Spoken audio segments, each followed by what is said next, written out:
जय श्री कृष्ण। तो आज हम हमारे चैनल पे कोई सामग्री बना को नहीं देख रहे हैं। अभी मैं रिसेंटली अडेल चरनाट काशी बनारस गयो हो तो वहाँ मुझको एक ख्याल आयो कि यहाँ ये जो यात्रा कर रहे हूँ तो वहाँ की एक छोटो से मैं एक वीडियो लूँ। तो जो फर्स्ट टाइम अडेल चरनाट काशी बनारस जा रहे हैं उनको एक बेसिक गाइडलाइन मिल जाएगी कि कहाँ से कैसे जानो। तो यह उद्देश्य से मैंने एक छोटो सो वीडियो बनाने को प्रयास किया है। तो मैंने मेरी यात्रा मुंबई से शुरू करी। मुंबई से बनारस जानो हो तो बाई ट्रेन 28 से 30 घंटा को रास्ता है और बाई फ्लाइट अगर आप प्रवास करो तो 2 घंटा की जर्नी में आप पहुंच सको हो। तो मैंने बाई फ्लाइट मुंबई से वाराणसी मैंने प्रवास किया और वाराणसी से 1 घंटा अराउंड 1820 किलोमीटर जो काशी विश्वनाथ मंदिर जो तीर्थ परिसर है वहाँ पहुँचने को लगे हैं। तो वहाँ एयरपोर्ट के बाहर हमें आसानी से ऑटो रिक्शा या फिर प्राइवेट व्हीकल मिल सके हैं। तो और अगर आप बाई ट्रेन जा रहे हो तो वाराणसी रेलवे स्टेशन आप उतर सको। वाराणसी रेलवे स्टेशन से जो तीर्थ एरिया है वो हार्डली 3 से 4 किलोमीटर दूर है। तो अगर आप प्रभु पधरा के जावे को प्लान कर रहे हो तो बाई फ्लाइट जाना ज़्यादा उचित रहेगा, क्योंकि बाई ट्रेन 30 घंटा की जर्नी हो जावे हैं। और तीसरा ऑप्शन ये है कि हम मुंबई या गुजरात से पहले हम मथुरा या ब्रज जावे और ब्रज के दर्शन दंडवत करके फिर हम दूसरे या तीसरे दिन हम बाई ट्रेन वाराणसी जावे। तो मथुरा से 10 घंटा को रास्ता है बनारस जावे को। तो ये तीनों ऑप्शन में से आप बनारस पहुंच सको। बनारस पहुंचते ही जो तीर्थ एरिया है वो बहुत ही भीड़ भाड़ वाला है। अगर आपको कहीं होटल में उतरना हो तो लक्सा रोड करके एक एरिया है, वो तीर्थ से बहुत नज़दीक है और इतना भीड़ भाड़ वालों नहीं है और वहाँ बहुत सारी होटल्स अवेलेबल है, तो वहाँ हम रुक सके हैं। और यहाँ पे बनारस में मुख्य रूप से 5 मुख्य मंदिर हैं अपने पुष्टि मार्गीय। 2 पुष्टि मार्गीय हवेली हैं। वहाँ में सबसे पहले गोपाल मंदिर है। गोपाल मंदिर में श्री महाप्रभु जी के सेव्य मुकुंद राय प्रभु विराज रहे हैं और 252 वैष्णव की वार्ता में सुन लाडबाई धारबाई के सेव्य श्री मदन मोहन प्रभु या गोपाल प्रभु विराज रहे हैं। और ठीक है, गोपाल मंदिर के सामने ही सप्तम गुरु के महाराज श्री पूज्य कल्याण राय जी महाराज श्री विराज रहे हैं और उनका भी वहाँ मंदिर है, वहाँ भी श्री मदन मोहन प्रभु विराज रहे हैं। तो दोनों मंदिर पास पास में ही हैं, तो यहाँ दोनों जगह पे हम दर्शन दंडवत कर सके हैं। और दूसरे 3 बैठक जी विराज रहे हैं। एक शेठ पुरुषोत्तम दास के घर में श्री महाप्रभु जी के बैठक जी, दूसरे पंचगंगा घाट पे श्री महाप्रभु जी के विवाह के बैठक जी और तीसरे हनुमान घाट पे श्री महाप्रभु जी के आसुर व्यामों के लीला के बैठक जी विराज रहे हैं। और या के अलावा हम गंगा जी के आरती के दर्शन भी शाम को 7 बजे कर सके हैं जो दशाश्वमेध घाट पे हुए हैं। तो इतनो हमें जो प्रयास बनारस को जो ये तीर्थ करने हो तो हमें 2 दिन को समय लगे हैं। एक दिन में हम सब ये दर्शन करने जावे तो दर्शन को जो टाइमिंग्स है वो कोई तो दर्शन छूट ही जाएंगे। हर एक मंदिर में दर्शन एक दिन में होना थोड़ा मुश्किल है। यूँ तो देखिए तो 10-10 मिनट के ही डिस्टेंस में सारे मंदिर हैं, लेकिन फिर भी एक ही दिन में सारे मंदिर करने हो तो थोड़ा मुश्किल हो जावे। और अगर आप अपरस करना चाहो, चारी चरण स्पर्श करना चाहो कोई भी बैठक जी में तो आप कर सको हो, लेकिन कोई भी बैठक की अपरस दूसरी बैठक में नहीं चलेगी। हर एक बैठक में हमें अलग से अपरस करनी पड़ेगी यहाँ पे, क्योंकि बहुत भीड़ भाड़ वाला एरिया है जो ये तीर्थ एरिया है वो। तो सबसे पहले हम मुकुंद राय जी को दर्शन कर सके और सामने श्री मदन मोहन प्रभु के भी मंदिर है, वहाँ दर्शन कर सके हैं। और ये जो मंदिर है वो चौखंबा एरिया में है और गोपाल मंदिर नाम से फेमस है।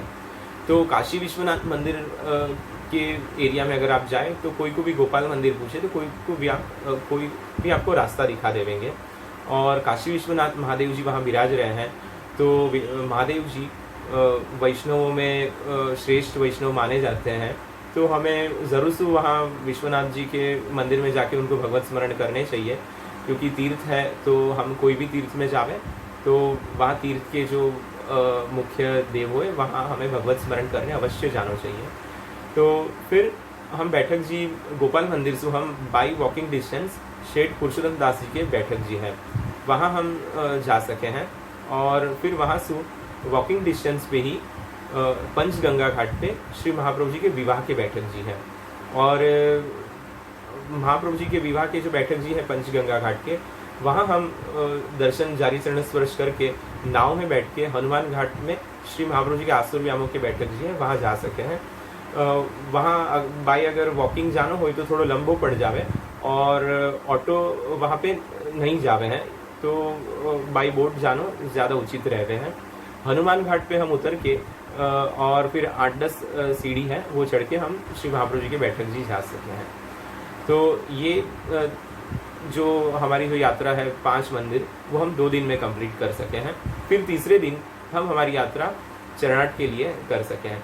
चरणाट जाना हो तो अगर आप 3 लोग जा रहे हैं या फिर 4 लोग जा रहे हैं तो कोई भी आपको प्राइवेट व्हीकल मिल जावे हैं। और मैं ऑटो से ट्रैवल मैंने करी, तो बाई ऑटो चरणाट जाना हो तो चुनार कहवे को ऑटो वाले को, और चुनार जाके कोई को भी पूछे कि श्री महाप्रभु जी के बैठक जी कहाँ है, तो कोई भी आपको दिखा देवेंगे लोकल पब्लिक। तो चरणाट जावे के लिए बाई ऑटो मैंने 800 रुपये राउंड जर्नी के पे किए हैं। तो ये कहवे को तात्पर्य इतना ही है कि आप जाओ तो आप या तो ज़्यादा पे ना करो और कोई आपको मिसगाइड ना कर देवे, या लिए मैं ये कह रहे हूँ। और चरणाट बैठक जी बहुत सुंदर विराज रहे हैं। वहाँ पे चरणाद्री पर्वत के भी दर्शन बैठक जी के सामने हुए हैं। तो 3 पर्वत विद्यमान है जो भारत में मुख्य। तो वहाँ में सबसे पहले कांतानाथ जी जो अयोध्या में विराजे हैं, उनके दूसरे भाई श्री गिरिराज जी जो ब्रज में विराजे हैं, और तीसरे भाई चरणाद्री पर्वत जो चुनार में विराजे हैं। तो बैठक जी में सो हम दर्शन कर सके चरणाद्री पर्वत के। तो वामे से ये नाम चुनार पड़ो है। तो चुनार में श्री महाप्रभु जी के बैठक जी है, जहाँ श्री गुसाई जी को प्रागट्य भयो है। जैसे चंपारण्य श्री महाप्रभु जी को प्रागट्य स्थान है, वैसे ही ये चुनार जो है श्री गुसाई जी को प्रागट्य स्थान है। यद्यपि ये प्रासंगिक नहीं है, फिर भी मैं कहना चाहूँ कि चंपारण्य आज श्री महाप्रभु जी के बैठक जी हमारे अहोभाग्य है कि हम वहाँ जा सके और दर्शन करें हैं।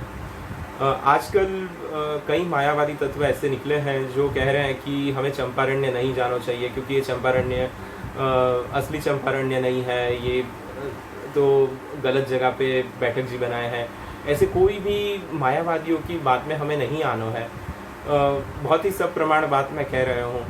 जो षोडश ग्रंथ के ब्रज भाषा के टीकाकार श्री नरसिंह लाल जी महाराज श्री, जिन्होंने बहुत ही सब प्रमाण षोडश ग्रंथ की टीका ब्रज भाषा में प्रकट करी है, उनकी ब्रज भाषा की टीका सारे पुष्टि संप्रदाय में मान्य है। तो उनके द्वारा प्रकट किए गए ये चंपारण्य के बैठक जी हैं जो छत्तीसगढ़ में है। तो हमें निसंदेह वहाँ जाना चाहिए, वहाँ जारी चरण स्पर्श करने चाहिए और दर्शन का आनंद करना चाहिए। तो यद्यपि ये प्रासंगिक नहीं हो तो फिर भी मुझको कहवे को आवश्यक लगे हो, या लिए मैंने कहो। तो यहाँ चरणाट में हम महाप्रभु जी के जारी चरण स्पर्श कर सके हैं और फिर हम शाम तक रिटर्न आ सके, क्योंकि 1 घंटा की जर्नी है बनारस टू चरणाट की। फिर चौथे दिन हम अगर प्रयाग जाना चाहे, अडेल श्री महाप्रभु जी की बैठक जी है, तो वहाँ जा सके हैं। तो वहाँ जाने के लिए बनारस से 150 किलोमीटर जितना रास्ता है। तो अगर हम प्राइवेट व्हीकल करें तो राउंड जर्नी के 4000 जितने लेवे हैं। और अगर आप बस से जाना चाहो तो बनारस से आप कैंट रेलवे बस स्टेशन जाओ, तो कैंट बस स्टेशन से हर आधे घंटे पे प्रयागराज के लिए एसी बस मिले हैं। तो एसी बस को फेयर सिर्फ 200 रुपया है। तो 3 घंटा की जर्नी में आप प्रयाग पहुंच जाओ, और प्रयाग पहुंच के फिर हमें ऑटो से देवरक जाना है। वहाँ पर हम कोई को भी अडेल कहेंगे तो अडेल कोई भी समझ में नहीं आवेगा कोई को, तो हमें देवरक जाना है ऐसो कहना। और देवरक गांव जावेंगे तो वहाँ पे श्री महाप्रभु जी की बैठक जी विराज रहे, कोई को भी पूछेंगे तो वहाँ कोई भी दिखा देवेगा। और वहाँ पर भी बहुत सुंदर श्री महाप्रभु जी की बैठक जी विराज रहे हैं। और वहाँ पे श्री गोपीनाथ प्रभु चरण को प्रागट्य भयो, और श्री गुसाई जी के 6 लाल जी श्री गिरधर जी से लेके श्री यदुनाथ जी को भी प्रागट्य यहाँ पे अडेल में भयो है, और श्री घनश्याम जी को प्रागट्य गोकुल में भयो है। तो यहाँ पे बहुत सुंदर रूप से श्री महाप्रभु जी की बैठक जी विराज रहे हैं। फिर चतुर्थ बालक श्री गोकुलनाथ जी के बैठक जी और श्री यदुनाथ जी के बैठक जी, इतने प्रगट बैठक जी यहाँ अडेल में विराज रहे हैं। यहाँ पर भी बहुत सुंदर व्यवस्था है, अपरस की रहवे की भी बहुत सुंदर व्यवस्था है। इवन चरनाट में भी बहुत सुंदर व्यवस्था है अगर आप रात रहना चाहो तो। और फिर यहाँ जारी चरण स्पर्श को क्रम हम करके फिर हम त्रिवेणी घाट जाके हम त्रिवेणी स्नान कर सके हैं, क्योंकि ये प्रयागराज है, तीर्थराज मान्यो जाए प्रयाग को, तो फिर हमें ज़रूर से यहाँ त्रिवेणी संगम में स्नान करना ही चाहिए। तो और ये चौथे दिन की हम जर्नी करके फिर रात को फिर से बनारस रिटर्न आ सके। तो ये मैंने एक बेसिक गाइडलाइन दिखाई। तो आप मेरा जो आगे को वीडियो है वो कंप्लीट वीडियो एंड तक देखिए, तो आपको बहुत आनंद आएगा और आपको एक सूक्ष्म रूपरेखा मिल जाएगी कि कैसे जाना। और आपने मेरे चैनल को सब्सक्राइब नहीं किया हो तो कीजिए, आगे बहुत सारे वीडियोस आ रहे हैं, जैसे कि दूधगर में मार्ट कैसे सिद्ध करना, काको भी वीडियो आ रहा है क्योंकि अभी दशहरा आ रही है। तो आप ज़रूर से मेरे चैनल को सब्सक्राइब कीजिए और वीडियो आप एंड तक देखिए। तो देखिए हम कैसे जाना और हर एक स्थल के बाहर से दर्शन करेंगे। आज हम लोग यहाँ पे पंचगंगा घाट पे श्री महाप्रभु जी के बैठक जी, जो श्री महाप्रभु जी के विवाह के बैठक जी के रूप से प्रसिद्ध है, वहाँ पर आए हैं। ये पंचगंगा घाट पे है और यहाँ आने के लिए जो गोपाल मंदिर है जहाँ श्री मुकुंद राय जी विराज रहे हैं, वहाँ से वॉकिंग डिस्टेंस 10 मिनट के अंतर पे है। यहाँ पे कोई व्हीकल मतलब ऑटो या फिर साइकिल रिक्शा नहीं आती है। यहाँ पर आपको पैदल चल के आना होता है या फिर आप कोई घाट से नाव में बैठ के पंचगंगा घाट उतर सकते हैं। और फिर यहाँ पे घाट पे ही श्री महाप्रभु जी के बैठक जी है, जहाँ पे श्री महाप्रभु जी के विवाह हुए थे और यहीं पे श्री गंगा जी विराजते हैं। तो आप देख सकते हैं कि गंगा जी के सुंदर दर्शन हो रहे हैं बैठक जी में से ही। और ये बैठक जी है, तो पास में ही बैठक जी है और यहाँ से नज़दीक में शेठ पुरुषोत्तम दास के घर के बैठक जी भी यहीं पे है। जय श्री कृष्ण। तो आज हम लोग बनारस में काशी में शेठ पुरुषोत्तम दास के घर में श्री महाप्रभु जी के बैठक जी विराज रहे हैं, वहाँ पे आए हैं। तो जो पंचगंगा घाट पे श्री महाप्रभु जी के विवाह के बैठक जी है, वहाँ से हम यहाँ चल के आ सकते हैं। अराउंड 10 मिनट का रास्ता है वॉकिंग में। वहाँ से आना हो तो कोई व्हीकल हमें नहीं मिलेगा, और कोई व्हीकल में आना है हमें अगर, तो हमें मैदागिन उतरना है। मैदागिन से दूध कटरा रिक्शा वाले को बोलना है, दूध कटरा उतार के किसी को भी पूछेंगे श्री महाप्रभु जी की बैठक जी, तो कोई भी हमें दिखा देगा। विदिन 2 मिनट्स वॉकिंग डिस्टेंस पे दूध कटरा से है। दूध कटरा यानी दूध की मंडली है, वहाँ पे हमें ये बैठक जी विराज रहे हैं महाप्रभु जी के। बहुत सुंदर रूप से यहाँ महाप्रभु जी की बैठक जी विराज रहे हैं। 84 वैष्णव की वार्ता में शेठ पुरुषोत्तम दास जी की जो वार्ता आवे हैं, वहाँ में नंद महोत्सव को जो वर्णन आवे हैं वो यही स्थल पे है। और ये जो कूप आप देख रहे हो, जो कूप है यहाँ पे, तो ये वही कूप है जहाँ से नंद महोत्सव के समय नंद यशोदा जी ब्रज भक्तों का जो प्रागट्य हुआ था, जो श्री महाप्रभु जी की कृपा से सभी वैष्णवों को उस नंद महोत्सव का दर्शन हुआ था, वो यही कूप में से सारे स्वरूप पधारे थे। और यहाँ मदन मोहन जी का भी एक स्वरूप विराज रहा है, वो भी यही कूप में से प्राप्त हुआ है। और यहाँ पे श्री महाप्रभु जी विराज रहे हैं। और यहाँ पे सुंदर जारी चरण स्पर्श करने का, प्रस करने का भी क्रम बहुत सुंदर रूप से हुए हैं। तो यहाँ पर अगर आप बनारस आ रहे हैं तो अवश्य रूप से यहाँ आना चाहिए। तो देखते हैं हम आगे। तो आज हम यहाँ पे हनुमान घाट की जो बैठक जी है, जहाँ श्री महाप्रभु जी ने आसुर व्यामोह की लीला करी थी, वो बैठक जी है। यहाँ पे गंगा जी के किनारे पे ही ये बैठक जी है। हनुमान घाट यहाँ पे प्रसिद्ध घाट है और बराबर हनुमान घाट पे ही जो घाट का किनारा है, वहाँ पे श्री महाप्रभु जी की बैठक जी है। तो आप देख सकते हैं ये बैठक जी है श्री महाप्रभु जी के आसुर व्यामोह लीला के। यहाँ ये बनारस में ही है और बनारस में जो सारे घाट हैं वहाँ पे नज़दीक में ही वॉकिंग डिस्टेंस पे ही ये घाट है। आप कह सकें काशी विश्वनाथ मंदिर से 10-12 मिनट्स वॉकिंग डिस्टेंस पे ये मंदिर स्थित है बैठक जी। तो हम यहाँ पे आज दर्शन करेंगे। तो अंदर तो वीडियोग्राफी अलाउड नहीं है, लेकिन बाहर से ही हम यहाँ पे भावना से दंडवत करेंगे। तो अभी हम हैं काशी में दशाश्वमेध घाट के पे, और अब यहाँ पे संध्या आरती श्री गंगा जी की होगी जो ठीक 7 बजे होती है। काशी विश्वनाथ मंदिर से 5 minutes walking away Dashashwamedh Ghat है, वहाँ पे श्री गंगा जी की आरती होती है, हम उनका लाभ लेंगे। तो यहाँ दशाश्वमेध घाट पे काशी विश्वनाथ मंदिर से दशाश्वमेध घाट बहुत नज़दीक 5 मिनट के दूरी पे है। यहाँ पे गंगा जी का एकमात्र मंदिर है, तो हम उनका भी दर्शन। यहाँ पे हमने परमिशन ली यहाँ के मंदिर के महंत से, उन्होंने हमें परमिशन दी यहाँ के वीडियोग्राफी के लिए। तो ये गंगा जी का एकमात्र मंदिर बनारस में काशी जो तीर्थ स्थल है वहाँ पे है। तो हम यहाँ पे दर्शन कर रहे हैं और आरती का लाभ लेंगे।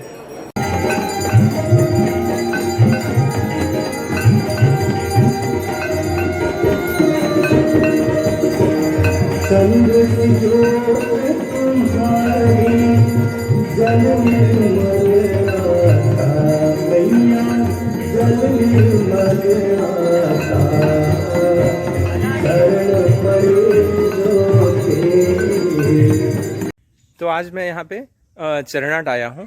बनारस से चरनाट बाई ऑटो या फिर कोई भी प्राइवेट व्हीकल करके आप आ सकते हैं। 1 घंटे से 1.5 घंटे तक का रास्ता है। तो चरनाट यानी श्री गुसाई जी का प्रागट्य स्थली है, और बाई ऑटो से आना है तो आपको चुनार जाना है। वैसे आप रिक्शा में बोलेंगे तो आपको यहाँ ले आएंगे। फिर चुनार आने के बाद किसी को भी पूछिए कि श्री महाप्रभु जी की बैठक जी कहाँ पे है, तो कोई भी लोकल व्यक्ति आपको आसानी से दिखा देगा।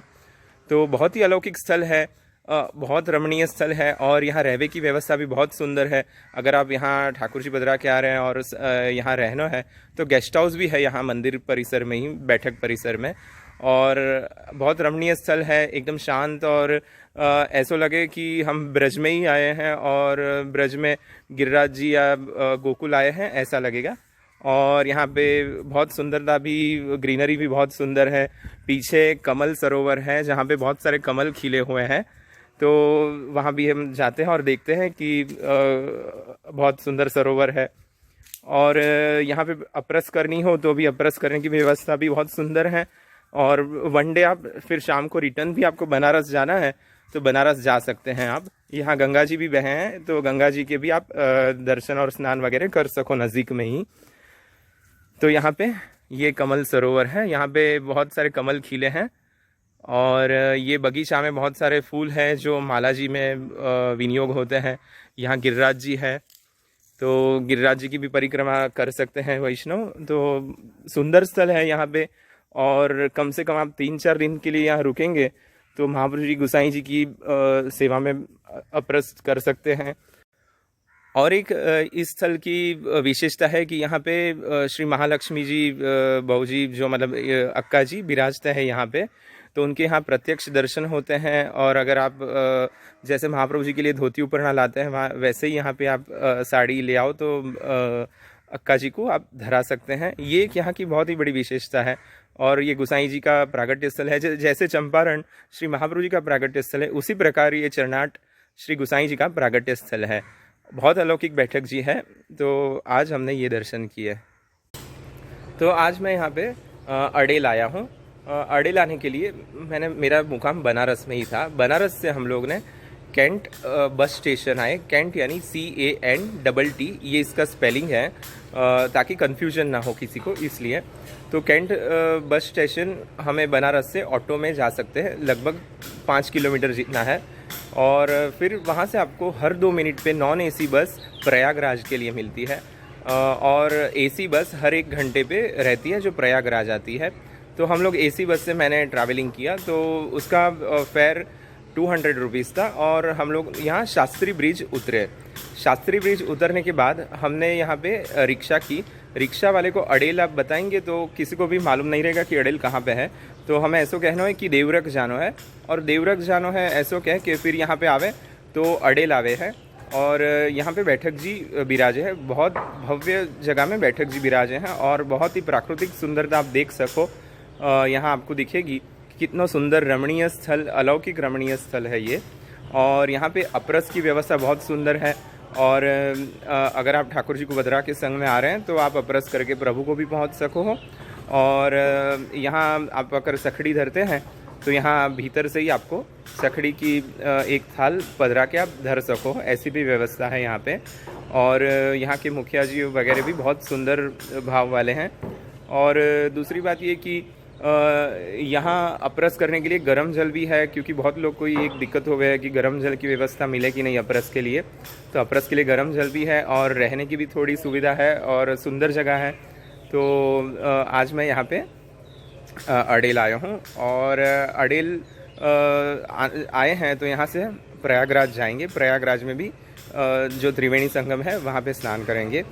तो यहाँ की एक सूक्ष्म माहिती देने का मैंने एक प्रयास किया है। और यहाँ का तीर्थ महात्म्य कहें हम, जैसे कि जो महाप्रभु जी यहाँ विराजे हैं, महाप्रभु जी का यहाँ ये निवास स्थान रहा है। और यहाँ पे श्री गोपीनाथ प्रभुचरण, महाप्रभु जी के ज्येष्ठ पुत्र श्री गोपीनाथ प्रभुचरण का प्रागट्य यही स्थल पे हुआ है। श्री गुसाई जी का प्रागट्य स्थल चरनाट या जो चुनार कहो जाए वहाँ चरनाट में भयो है। और गोपीनाथ जी को प्रागट्य स्थल ये अडेल है। और गिरधर जी से लेके यदुनाथ जी तक के 6 बालक का भी प्रागट्य स्थल यही पे है। सिर्फ श्री घनश्याम जी का प्रागट्य गोकुल में है। और यहाँ पे प्रगट रूप से बैठक जी में श्री महाप्रभु जी और महाप्रभु जी की गोद में गोपीनाथ जी और गुसाई जी विराजे हैं। और एक और श्री गोकुलनाथ जी के बैठक जी और एक और श्री यदुनाथ जी के षष्ठलाल यदुनाथ जी के बैठक जी विराजे हैं। सारे स्वरूप के झारी चरण स्पर्श को बहुत सुंदर लाभ यहाँ मिले हैं हमें। तो ये बहुत सुंदर रमणीय स्थल है, ज़रूर से हमें आना चाहिए। और रास्ते भी बनारस यहाँ आवे को रास्ता भी बहुत सुंदर है। और यहाँ पे ठहरने के लिए एसी नॉन एसी दोनों रूम की व्यवस्था मौजूद है और बहुत सुंदरता से आप रमणीय स्थल में रह सको, ऐसी यहाँ की व्यवस्था है। तो अब मैं यहाँ से अडेल में महाप्रभु जी के बैठक जी दर्शन किए हैं। अब मैं यहाँ से नाव में बैठ के त्रिवेणी घाट जा रहा हूँ, जहाँ त्रिवेणी संगम है। तो अडेल से हमें ऑटो करके घाट पे आना है। वहाँ से हमें नाव मिलेगी, बोट मिलेगी, मोटर बोट और सादी बोट दोनों बोट मिलती है। एक सवारी के लगभग 100 से 150 रुपये के बीच में चार्जेस रहते हैं। तो अब हम यहाँ से त्रिवेणी घाट जा रहे हैं और वहाँ त्रिवेणी संगम है, तो वहाँ स्नान करने का भाई है। तो यहाँ पे आप देख सकते हैं एक और गंगा जी है और वहाँ से श्री यमुना जी बह रहे हैं। और दोनों का जहाँ संगम हुए हैं वो उसे त्रिवेणी संगम कहते हैं। तो ये दोनों को मिला के जो संगम हुए उसे त्रिवेणी संगम कहो जाए।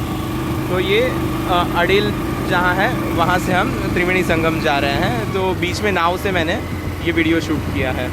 तो अब यहाँ मैं त्रिवेणी घाट पे आ गया हूँ और अब यहाँ पे हम स्नान कर सके हैं। और फिर यहाँ से स्नान करके फिर हमें फिर से बनारस अगर रिटर्न होना हुई तो यहाँ से बाहर निकल के ऑटो में जाके बैटरी की ऑटो मिले हैं, वहाँ में से हम बैठ के बस स्टैंड जा सके हैं, जो बस बनारस ले जावे। और यहाँ से बनारस 145 किलोमीटर 145 किलोमीटर दूर है। तो हमने वन डे ट्रिप की। सुबह हम लोग बनारस से निकले और यहाँ अडेल बैठक जी में झारी चरण स्पर्श किए। अब यहाँ त्रिवेणी घाट पे स्नान करेंगे और फिर से रिटर्न बनारस जाएंगे। तो या तरह से भी ईजी हो सके और यहाँ रहना हुई तो भी अडेल में बहुत सुंदर व्यवस्था है।